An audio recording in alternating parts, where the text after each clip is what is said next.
Hare Rama, Rama Rama, Hare Hare. Let's continue. Hare Rama, Rama Rama, Hare Hare. Well, it's a little different audience this in the morning than in the evening. That's okay.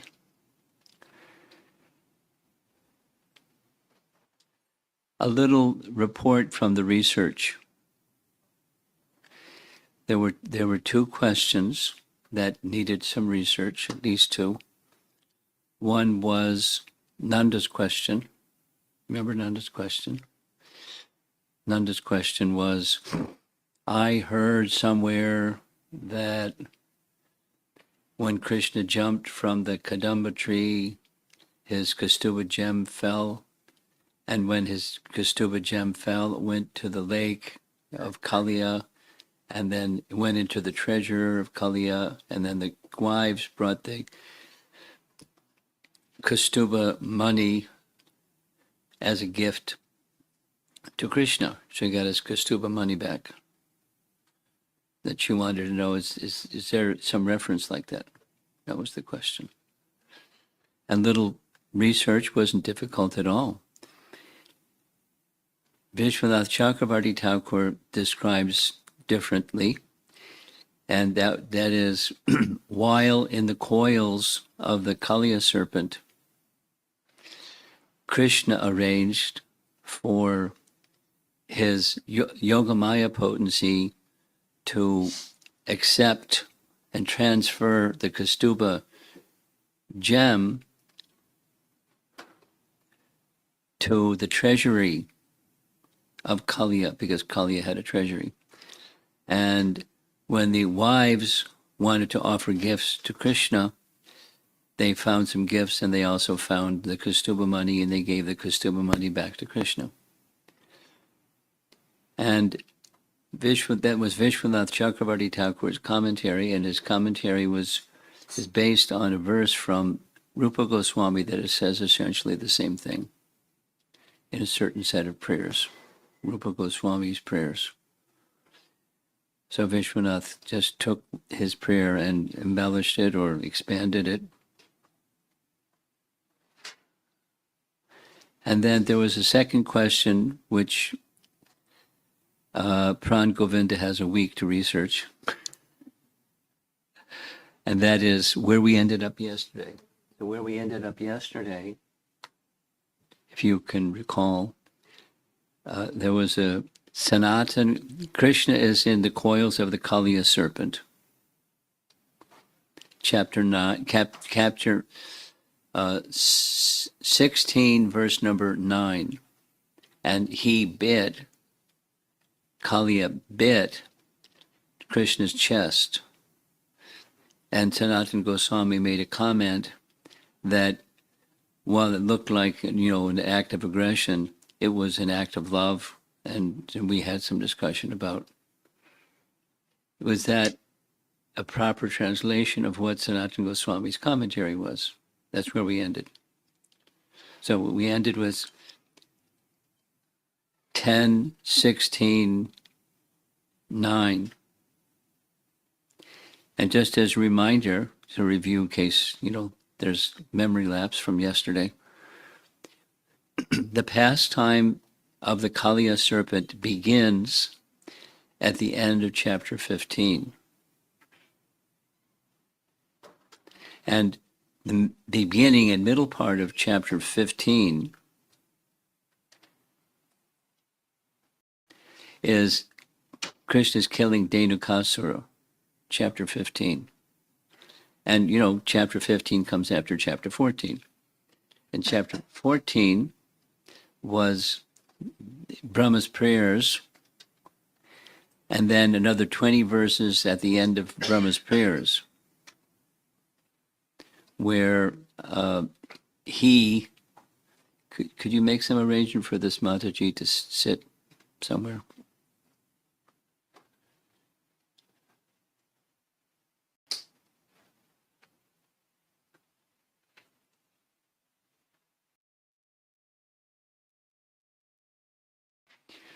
So the end of chapter 14 is Brahma returns back to Brahmaloka.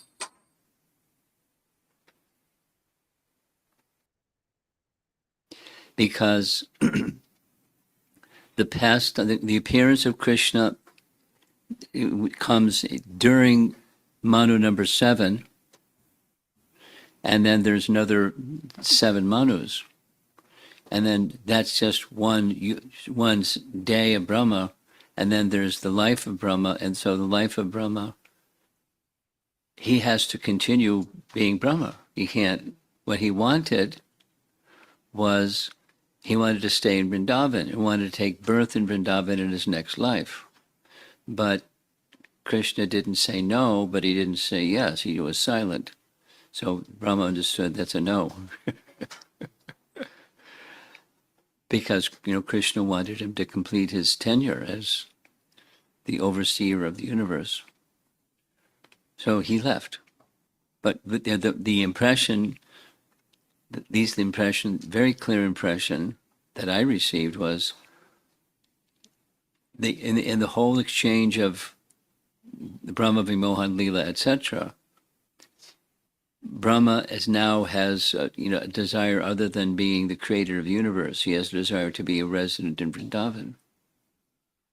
And conceptually, all of us that hear the pastime may also have such a desire.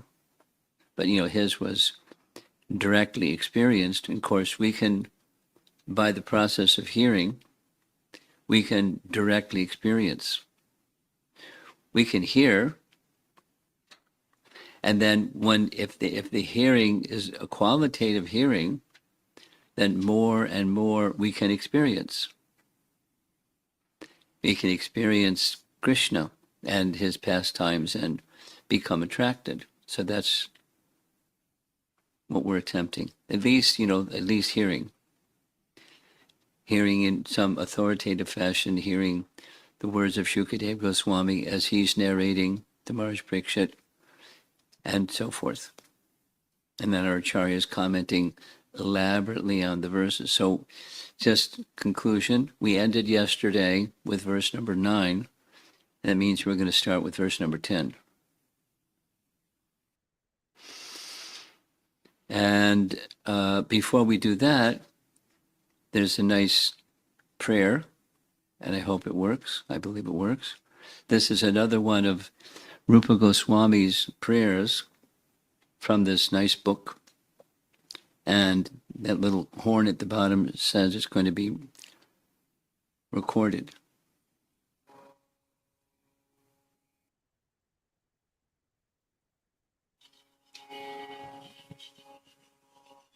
Kamam damodara mama mana pannaga mogo. Kamam damodara mama mana pannaga mogo. Dushtasibhi kutilavalane शोभयत्येष लोकम् दुष्टासिभिः कुटिलवलनैः शोभयत्येष लोकम् तद्विक्रान्तस्त्वमुदितपद द्वन्द्वपङ्केरुहाङ्कम् तद्विक्रान्तस्त्वं मुदितपद द्वन्द्वपङ्केरुहाङ्कम् कुर्वन्दर्वीकर दमनहे ताण्डवे दण्डयामुम् कुर्वन्दर्वीकर दमनहे ताण्डवे दण्डयामि.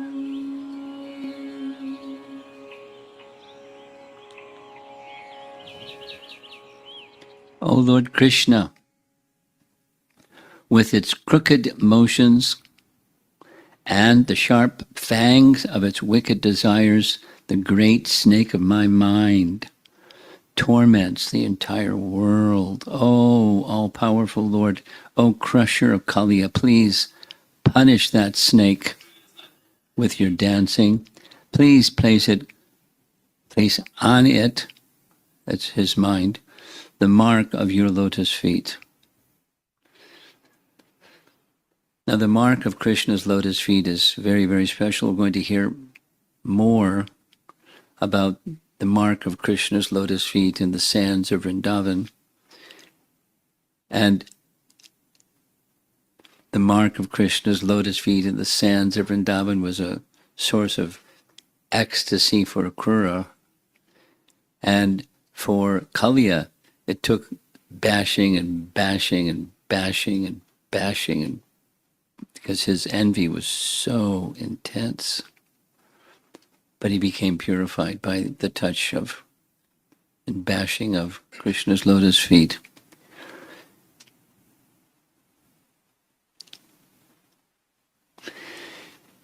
Now, this set of verses starts with 10, and the narration begins.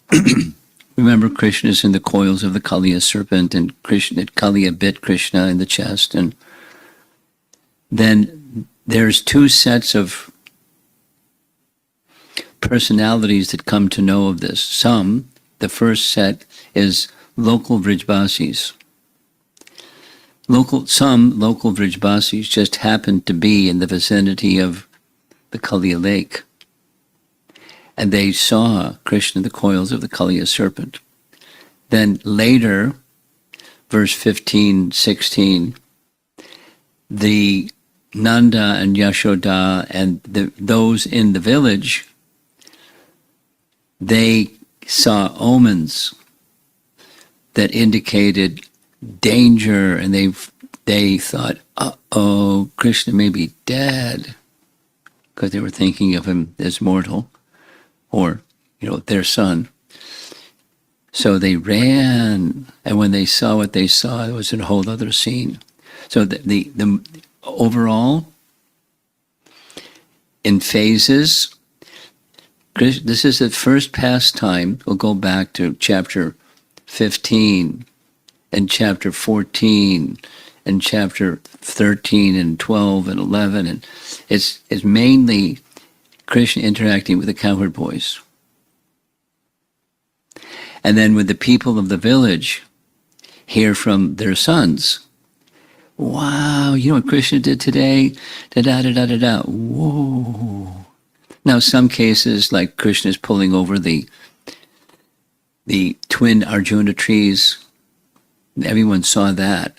At least they heard the crashing of the trees.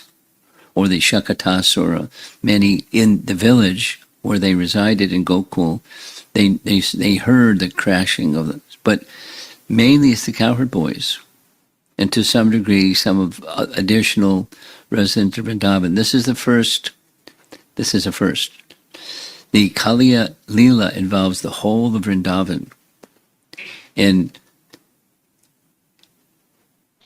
intense and super intensification of their feelings of love, because Krishna is in danger. And we heard at least one of our acharyas indicating, Sanatana Goswami indicating, that Krishna reversed the sequence because it was too painful for him. Just meditation upon Krishna in the coils of the Kaliya serpent. Although it's a pastime, and he's, a learned person, he knows it's a pastime. He's pained, as the residents of Vrindavan are pained, so he doesn't even want to narrate it. So, at least according to Sanatana Goswami, he narrated a less painful Leela that happened later. According to Sanatana Goswami, the killing of the Dhenukasura took place after the Kaliya Leela, but it's narrated first, chapter 15.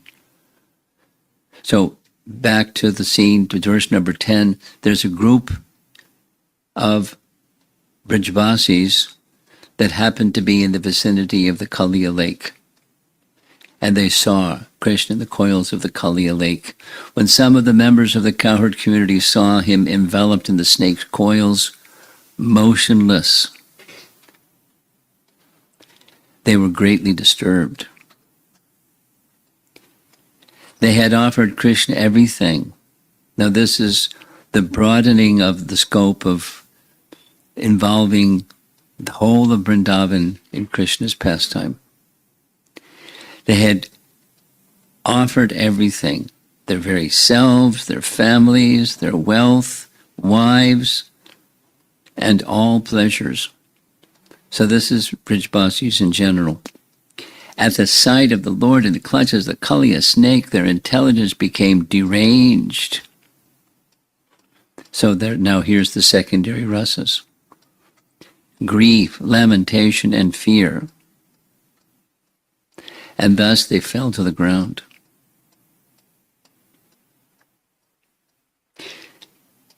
Now, that's chapter 16, verse number 10.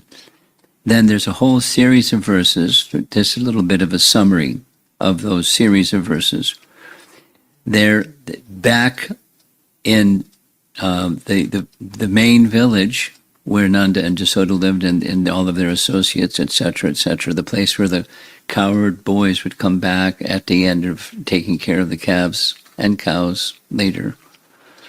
So it's the village. And there's a series of verses. I was thinking to read the series of verses. This is just passages from it. They saw inauspicious omens, and they became fearful because they had dedicated their minds to Krishna. They didn't see him in coils of the Kaliya serpent. They just saw omens. Accepting him as their very life, they were unaware of his great power and opulence. Thus, they rushed out of the village, intent upon finding him. So there's a series of verses that are going to depict this. Here's commentary on what the omens were. 3 inauspicious signs appeared in Vraja. On the earth, there were earthquakes. In the sky, meteors falling. And in the body, twitching of the left eye. Now, Prabhupada sometimes commented about this. It's a sign of inauspiciousness if someone is twitching of the left eye. I've never seen it, but it's a sign of inauspiciousness. Meteors falling from the sky.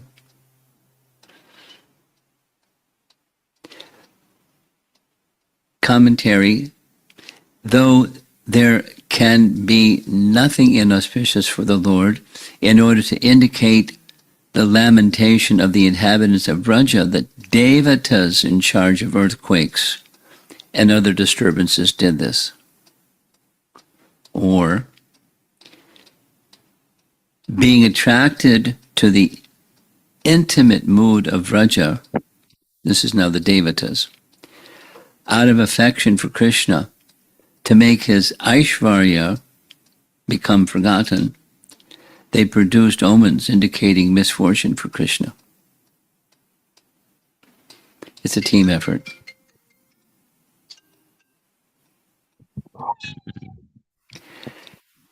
The cowherds, so now this is the elders, then there's his friends.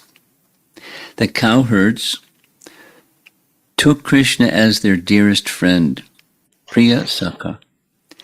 Their hearts melted out of natural, straightforward affection. They offered themselves, their friends, fathers, brothers, etc., wealth, personal voice, family, and goals of their present life and the next to help him. That was like reflex. They didn't have to think about it. There's the picture. We're going to hear how the cows felt and how the younger go.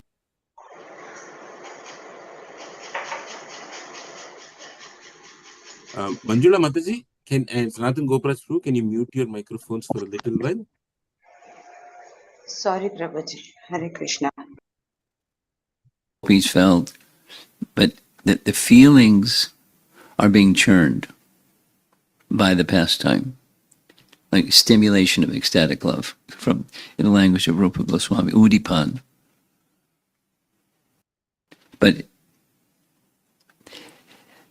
so when Krishna appears, we know from Bhagavad Gita. You know the verse from Bhagavad Gita where Krishna says there are 3 reasons why he appears. Pritranaya sadhunam. Do you know the verse?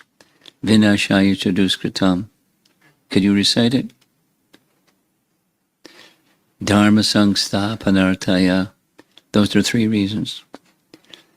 Sambhavami, I advent myself, yuge, from time to time. You know the verse, good. You're just shy, okay.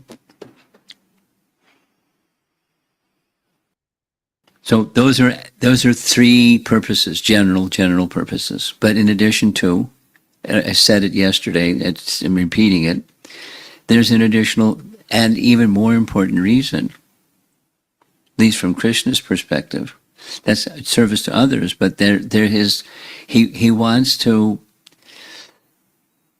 engage in loving dealings with his devotees. So rasa.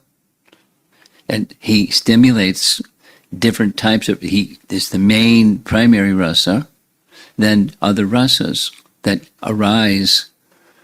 And then there's a whole science of given in Rupa Goswami, what is rasa, and its mixture. In addition to sthai bhava, there's these other bhavas, and it produces rasa. It's like, cooking in the kitchen. If you don't know how to cook in the kitchen, it's not the same as if you know how to cook in the kitchen. You had how to add spices and this and that. So Krishna's the cook, and he's cooking up rasa for his devotees, stimulating rasa. So this is the cowherd boy rasa. Afflicted with lamentation and fear, they lost their discrimination. They fell to the ground like uprooted trees with no action because they fainted.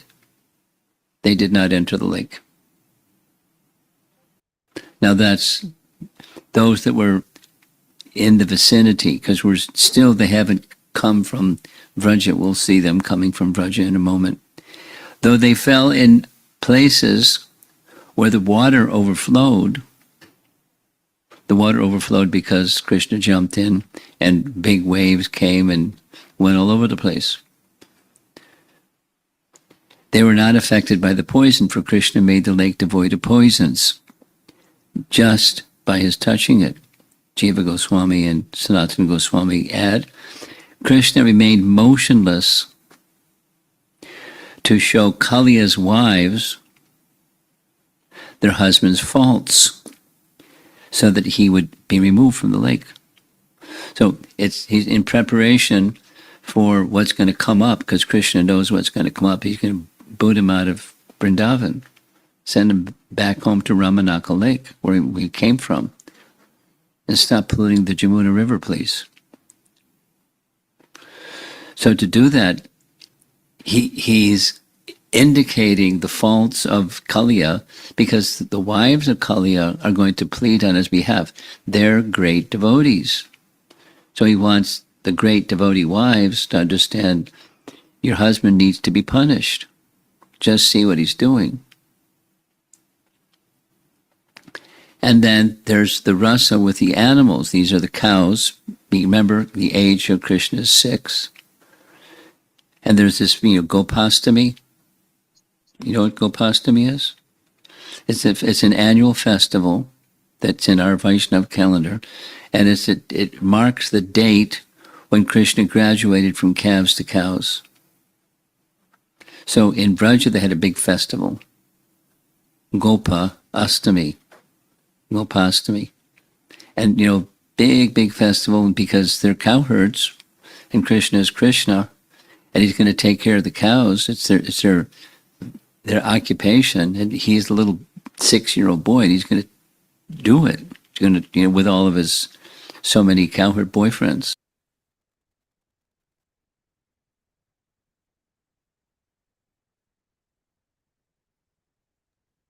Hare Krishna devotees.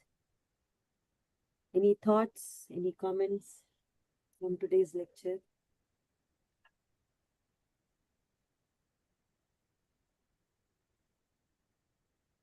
Sanatan Gopiraj Prabhu, do you want to share something?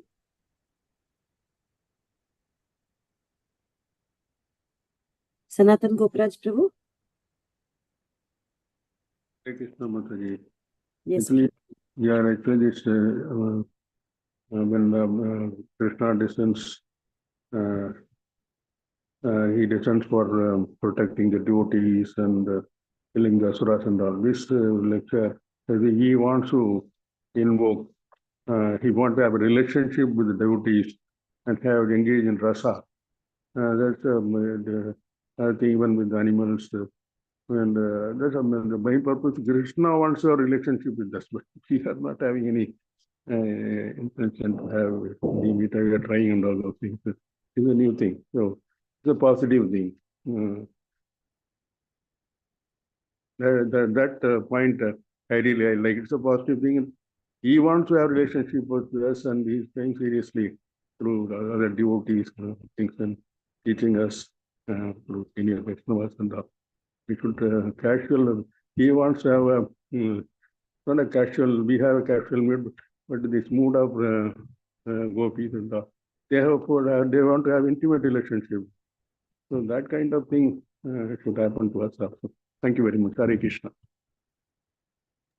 Thank you so much, Prabhu. Wonderful point. Krishna is more eager than all the devotees to experience the rasa within. Sarika Mataji, do you have anything to share? Hare Krishna Mataji, I have just joined Mataji 5 minutes back. Okay, no problem. Ashok Prabhu?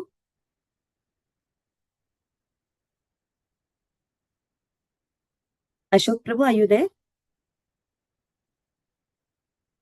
Okay. Yes, so yeah, nicely explained the fastness of the Kalyan. So I'm just enjoying Mataji, so no other point to share. Thank you. Okay. Chennakesha Prabhu, would you like to share anything? Hare Krishna Mataji.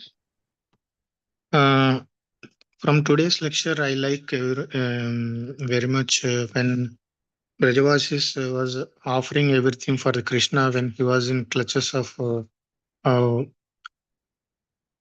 fighting with Kaliya snake. And they were in so much lamentation, fear for the Krishna. So that I like very much. Thank you. Yes, very nice. They offered everything, their wealth, their pleasures. Very, very nice point, Prabhu. Thank you. Prasuna Mataji Nagamalleshwar Prabhu, would you like to share any thoughts? Hare Krishna Mataji.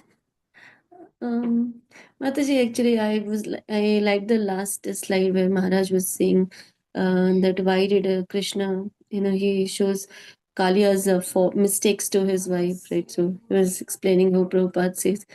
I like that Mataji where Kaliya, he tries to, uh, instead of directly chastising Kaliya at the first, right? He will instead he will tell his all the the faults of Kaliya to his wives, right? And because of that, the prayers comes out of surrender and glorification, Mataji.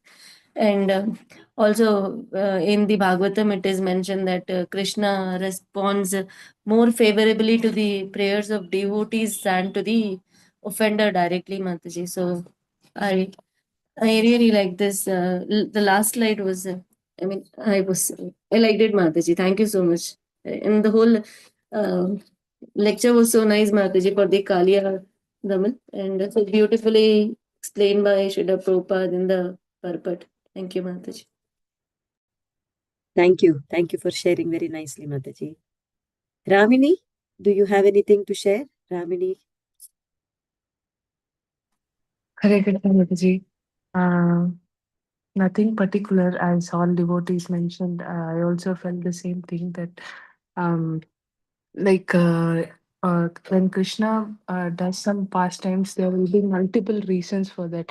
So, when Maharaj is explaining about how the Kaliya pastime is related to, like, he was telling about the prayers, that how like our mind is very very uncontrolled, and it's like it is compared like snake. So so whatever Krishna is doing, that is like there are multiple reasons for that, and multiple lessons we have to take it. So here also, as devotee mentioned, that one side Krishna wanted to experience the covered boys, their rasa, and inside he wanted to teach Kalia's wives that whatever he is doing is wrong. And one side it is for us to learn that how the behavior of Kalia is like uncontrolled mind. So yeah, so that is nice to hear, Mataji. Nothing else. Wonderful sharing.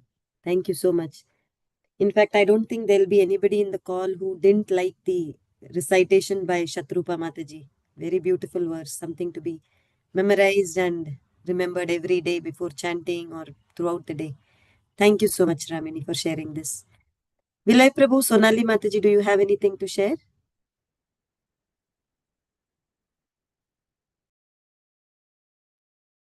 Nothing, Mataji, nothing for today. Yeah, everything is like whatever we like is covered.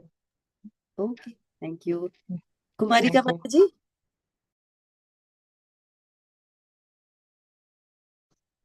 Hare Krishna Mataji. I like the way that Guru Maharaj was meticulously searching for the answer for the previous day question, and he said with scriptural evidence with Vishwanath Chakravarti Thakura's commentary that how the Kaustubha gem went into the chest of the treasury of Kalia. So that is, I have seen it very often, that whosoever asks a question, he never says offhand any reply, but if he will remember to find out the answer and then share that with the whole people, the audience, and also in the WhatsApp group also he sends the details of the documents regarding the question which was asked. That shows his meticulousness and commitment. So I like that, Mataji. Wow. Thank you so much, Mataji, for sharing this wonderful point. Yeah. Apart from meticulousness, he also is very modest, in the sense he is not thinking that he is the spiritual master for all. He is rather learning along with all of us. That is his mood that he is displaying here. Thank you so much. Hema Sundari Harisham Prabhu, would you like to share anything?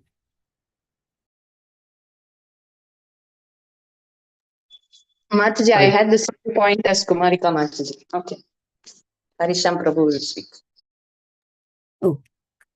Brajeshwari Pran Mataji, do you have anything to share? No, Mataji, very nicely covered all the points. Nice to hear pastimes from Guru Maharaj. Hare Krishna. Okay, thank you. Shamkund Prabhu. Before I start, Sharbari Mataji, you have anything? I mean, Prabhu, it was very nice. Everything, the pictures, I mean, the details and everything, and all that everyone shared. So that's it. Thank you, Prabhu. Hare Krishna. Do you also collect pictures like this, Sharbari Mataji? Sorry, I didn't get you. Like how the PPT had many pictures. Do you also like to collect some nice art pictures like this? Do you save it or something like that?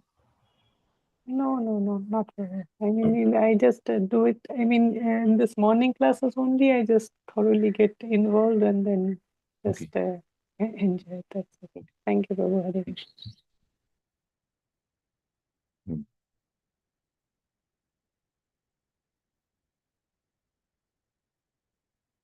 And maybe Dear Lalit Prabhu, you have anything? Or Yashaswini Mataji? Before I go ahead. Hare Krishna, Prabhu. Yes, Prabhu.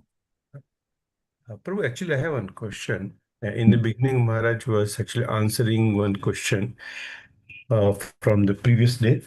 And it was like, and while answering, he was referring to Vishnu Chakravarti Thakur and I think Sanatana Goswami, Rupa Goswami. So we see very often Maharaj or other acharyas also, like we have seen Srila Prabhupada also. They are quoting the previous acharyas very much. Okay. But likewise, I don't see, or maybe I have not come across when Srila Prabhupada or recent acharyas or follower of Prabhupada or just one or two generations before Prabhupada, that they are actually they are making such authoritative statements, which they generally refer to the previous acharyas. That's very humility and very nice. But somehow I didn't see maybe in Prabhupada, his books or his followers that they are making such authoritative statements like Rupa Goswami or Vishnu Chakravarti Thakur, how they are making statements about the Kali Leela or the what are the cost of money, etc. So how do we understand this? I mean, if they also, because they all are self-realized, very great personalities that we are very fortunate to have their association. Because if they also contribute such thing, then the future generation can very well refer to the previous acharya, his rules from past, we say like this, and then we actually follow it. So I'm just curious, Prabhu, to know this.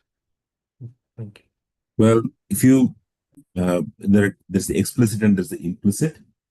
If you go through some of Srila Prabhupada's purports in the Bhagavatam, he would say, and there are places where he says Vishwanath Chakravarti Thakur says, it's present there. I mean, that is the explicit. And there's the implicit is in many of the books, including the Bhagavad Gita, are just his commentaries are just the translations of what the previous acharyas have given. And because his audience that he was catering to in the 1960s and early 1970s when he was publishing the books, for them, the first and foremost thing is the culture is new. Second, the message is new. Now, if you add a third component to it of bringing this acharya's name, that acharya's name, it is helpful from a scholarly perspective, etc. But he wanted his audience to get something.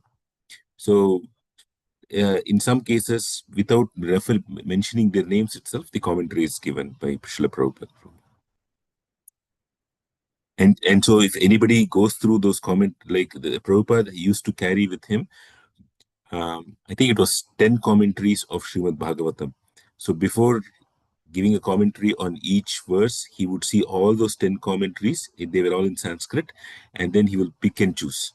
So sometimes he would even take it from Veera Raghavacharya, who is from the Sri Vaishnava Sampradaya. But he wouldn't mention it, or he didn't mention it, because it's a detail which was not necessary for his audience. That's the thing. Hare Krishna, Prabhu. Prabhu, I Yes, think Dirlath Prabhu is asking that like Vishwanath Chakravarti Thakur, Srila Prabhupada has not added his realizations, or he doesn't have a separate thoughts about Kaliya or whatever, the past times. We are always referring to Sanatan Goswami, Rupa Goswami, like that. So we don't see different acharyas adding their own realizations. That is what I understood. Is that your question, Prabhu? Prabhu? Yes, sir, Prabhu. Realization is one part, and their own understanding in the sense that technical. details. You just have to sit with the different commentaries and see so many places where Srila Prabhupada has added his own stuff. Prabhu. I mean, my own personal favorite is the 10th verse of the 4th chapter of the Bhagavad Gita, Vita Raga Bhaya Krodho, where Prabhupada says the Raga, Bhaya, and Krodha refers to the materialist, to the impersonalist, and to the Buddhist, respectively. None of the other acharyas have written that. That's his own thing. And likewise, in many other, when you talked about the rasa part, also, even in the Krishna book, Srila Prabhupada brings about many places he does it. So, you, in order for you to figure out what is Prabhupada's contribution, you would have to compare it with other acharyas and then see, oh, this is not there in other acharyas and Prabhupada that's given it. So that's an additional exercise. No, realization is fine, Prabhu. We can clearly see in Prabhupada purports everywhere. I'm saying these technical details. For example, let's say we did not hear that why Agasura did so and so. I mean, for example, okay, let's say this costume money stuff. Now, it is not there in the, let's say, in the detailed Water Maharaj gave the answer that costume money was actually placed with the help of Maya Devi in the treasury of Kalia, and then which was retrieved by this Nagapatni and gave back to Krishna. This is technical detail. So now this technical detail is actually, we can say it came from Vishwanath Chakravarti Thakur. It did not come from the any of the Srimad Bhagavatam or any. Can't say no. Usually it doesn't happen that way. Acha. Usually it is that there are some other Purana, or there's like Harivamsha, or somewhere else that Vishwanath Chakravarti Thakur has taken it from. I mean, like 99% of the time, Vishwanath Chakravarti Thakur doesn't add anything on his own person. I mean, like there is a poetic way of saying it, but the fundamental fact is there in the scripture already. I see. So I used to think, okay, somehow they have the divine realization which is not there in scripture, and then they say it and we refer. That too is present, but in most cases it so happens there are books which I have somehow we have even lost, and they've taken it from there, bro. Yeah. Most cases. Yeah. Okay. Got it. Thank you, bro. Thank you so much. I can't tell you the exact number, whether it is 90% or 75%, but in most cases it is that. Thank you. And okay. And then my two things here. One is very similar to what Ramani Mataji mentioned. I like that first verse, and I'm actually afraid of that verse. In that verse, Rupa Goswami is praying that our mind has a crooked motion. It goes here and there. And when it goes here and there, it's not straightforward. If you have an objective, we don't go straight forward. We try many times to couch our objectives by going this way, that way, etc. And in the way we represent it to people outside, in the way we try to sometimes even fool our own selves. Like for example, we sometimes we say that yes, I need to become a nice devotee, but you know what? I have to keep my body and soul together, and therefore I will earn money in whatever possible ways. And then we say that I'm going to retire early. I'll retire by the age of 40. So let me do whatever it takes to get as much money as possible. And then in the whole pursuit of getting as much money as possible, we don't go to the aim of reconnecting to our original spiritual core, but instead we get distracted. So that's this crooked motion. And then there is the other thing, which is a nice way of writing, but it is also it makes us understand what is it that we're doing, which is the sharp fangs of wicked desires. A good number of our desires can potentially be wicked, and like for example, all I want is, like, say I want to eat a pizza, and to eat that pizza I need cheese, and to have that cheese I need to take milk from so many cows, and to get that milk from so many cows, maybe some calves have to be killed, some calves have to be separated from their mother, and we have to take the milk from the cow. And there will be a time when the cow doesn't give milk. So then what happens? The cow is just sent to the slaughterhouse after that. So the cow has been brought up just so that it can provide milk to the supply chain, which gives milk, and from that cheese is obtained. But after that, the cow is just killed. So I mean, these are wicked reactions to desires inconsequentially, and then there are even consequentially, like which happen from our desires. That in the pursuit of me trying to be happy, me trying to get things done for my own self, I don't care about what happens to the life, to the objectives, uh, and maybe even the feelings of other persons. And then comes the question, like we sometimes justify our own actions, saying, I am a leader, I am uh, uh, uh, responsible for somebody else's life, or that is my child, my or I'm responsible for my wife, somebody like that, and therefore this is the way I have to behave. Maybe right, maybe wrong. Maybe the intention is right, but sometimes it gets clouded with the fact that more than somebody else benefiting, it is I do not want to change my approach. I, I'm comfortable in my own ways of working, and I will remain as it is. We may justify by various ways. That's okay, but we'll also have to think: Am I do performing this action just because I don't want to change, or is it that am I doing really for the benefit of everybody else? So our desires, our pursuit of preservation of our habits, the preservation of our personality, and going forward in the way we think we should be, it sometimes ends up being wicked for others. And all this is fine. But the tough part for me really was Rupa Goswami saying, punish the snake of my mind with your dancing. I can recognize all of these things in my mind, but am I ready for Krishna to come and punish my mind? Rupa Goswami says, do that. If for me at my stage, I can't. Because for me, some impressions are very strong. Few months ago, 9 months ago or so, I was in Vrindavan and I fell off the vehicle onto a road. And I fell off of a vehicle many times, but it was the first time when at a very low speed, I fell off on the road and my face hit the tar road very much. I mean, at a high impact. And I could get the sound of it. And with such kind of uh, happening, that I mean, with such an incident there, it is very, I realized how much I'm not at all in control.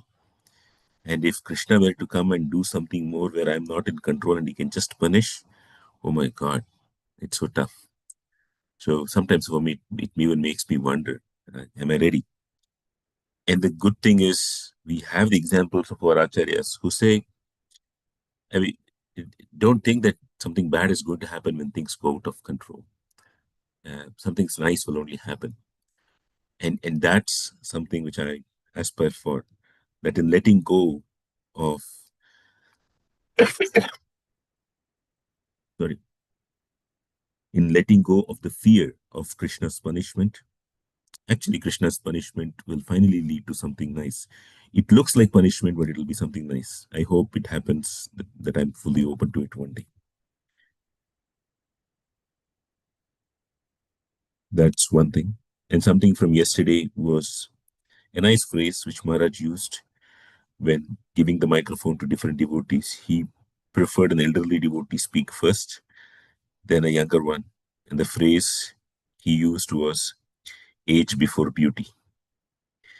Um, it's a very nice thing. I liked it because young people, they are very, in one sense, proud about their beauty, proud about the beauty of their mind, beauty of their body, the abilities, etc. And old people typically seem to be just hanging around to waiting for the inevitable. And yet Maharaj said, age before beauty. It's very much a Vedic thing that one has to respect one's elders first. It's not there in the American culture. It's not there in the European culture. The duck which quacks the loudest is the one which gets. That's the way the Western civilization works. But the Vedic civilization is, don't look at the person who is asking for attention first.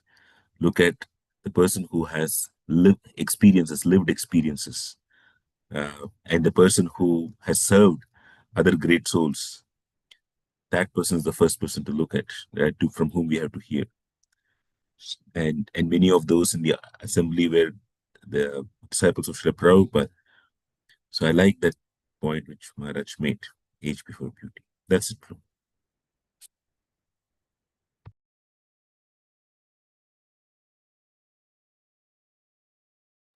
Okay, thank you all so much for joining and hearing patiently. Hare Krishna Mataji. I Yes, just have one small question. We can discuss it tomorrow because we are late. I was just wondering. Our mind has been compared to the Kaliya. It does as bad to us as the Kaliya did to everything around it. Do we have anything like Naga vibes in us to save us? I was just thinking we can discuss it tomorrow, Mataji. Yes, Mataji, we'll discuss it tomorrow. If you can post the question on the group too, for those who have not attended, we can discuss it tomorrow, Mataji. Nice question. Thank you so much. Thank you all for joining. Srila Prabhupada.